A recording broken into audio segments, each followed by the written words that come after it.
Greetings gamers, Nexus here with the first impression video on the game Genshin Impact. Genshin Impact is a free-to-play action role-playing game developed and published by Mihoyo, a Chinese development team who have been making anime-style games since 2011.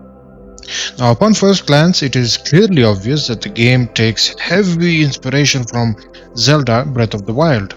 From the art style and gameplay mechanics to even minor things like loading screens and even the font used. But fortunately, it is not a complete rip-off of the game. So, what is Genshin Impact exactly? Well, it is a loot-based RPG that can be played with up to 4 players in co-op. The game centers around your protagonist character, who you can choose in the beginning of the game, and as the game goes on, you get to meet a lot of different interesting characters, some of which will join your party to help you in your journey. The map of the game is quite big, and there are a lot of different areas you can visit, with each of them having a different look and feel. The game rewards exploration, and the bulk of my initial time was spent just exploring the beautifully crafted world that the developers had created. Just like Zelda Breath of the Wild, there are a plethora of chests that can be found in the open that can provide you with random loot. Some of these chests require no effort to open, while others, more rarer chests, require a bit more work before you can open them. You can also find collectibles and challenges scattered around the world. The challenges can be a good way to get loot and practice the game's combat mechanics, which we will dive into shortly. The combat mechanics of the game is quite interesting, where the emphasis is not on swordplay but rather than the use of elemental abilities. Each character, except the main protagonist, has a fixed elemental affinity, of which there are 7 in total, namely Cryo, Pyro, Dendro, Hydro, Geo, Electro, and Anemo.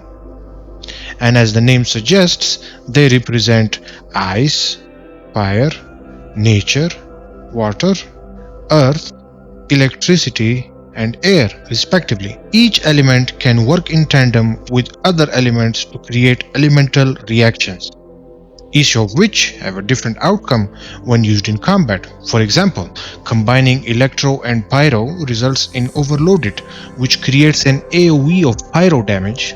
Similarly, using Water and Cryo will result in Frozen, which will freeze the target and immobilize them for a while.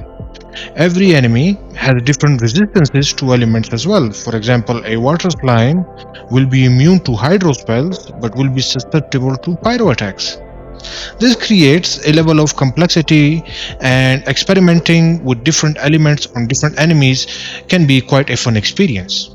Elements can also be used defensively, but that requires the players to have a combination of characters who use the same elements.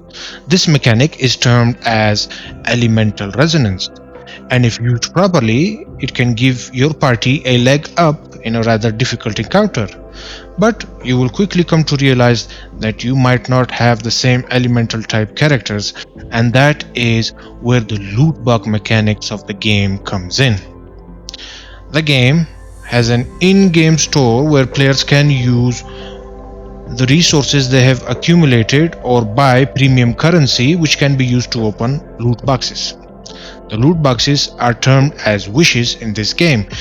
These loot boxes can contain either new characters or rare weapons, and getting duplicates isn't a loss either, as the game incorporates a mechanic where you can use these duplicates, even if they are characters, to upgrade them.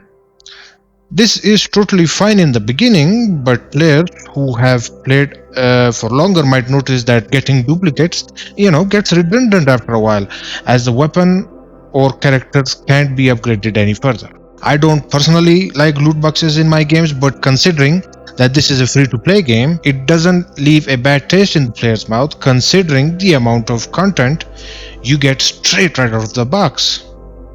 You can still theoretically get all the characters if you grind enough and are lucky enough, but who am I kidding? It's gonna take forever. The game's story, while not amazing, is good enough to keep you interested in its progression.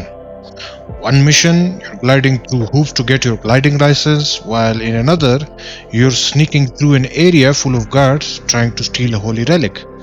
The change in pace doesn't feel forced or out of place, and it keeps the game from becoming boring and tedious. Now let's talk about the visual and audio design of the game. And I must say, for a team that was practically unheard of, this game is a joy to behold on both fronts. The beautifully rendered world and the accompanying soundtrack is nothing less of spectacular.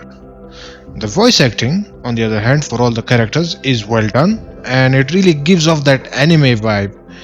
But I didn't like the main protagonist being a mute despite having a couple of lines of dialogue in the beginning of the game. I mean, why add them at all in the first place if you're going to be silent for the rest of the game? Other than that, I had a blast playing this game, and it is an experience I will surely revisit from time to time.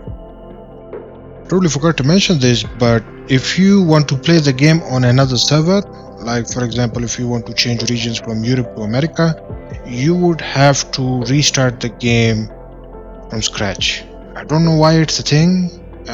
So it means that you cannot transfer your characters over to different servers. So if you ever move to a different country and want to play Genshin Impact, you would have to effectively start from scratch or just play with high pings. So it is there. It's something that I thought should be mentioned.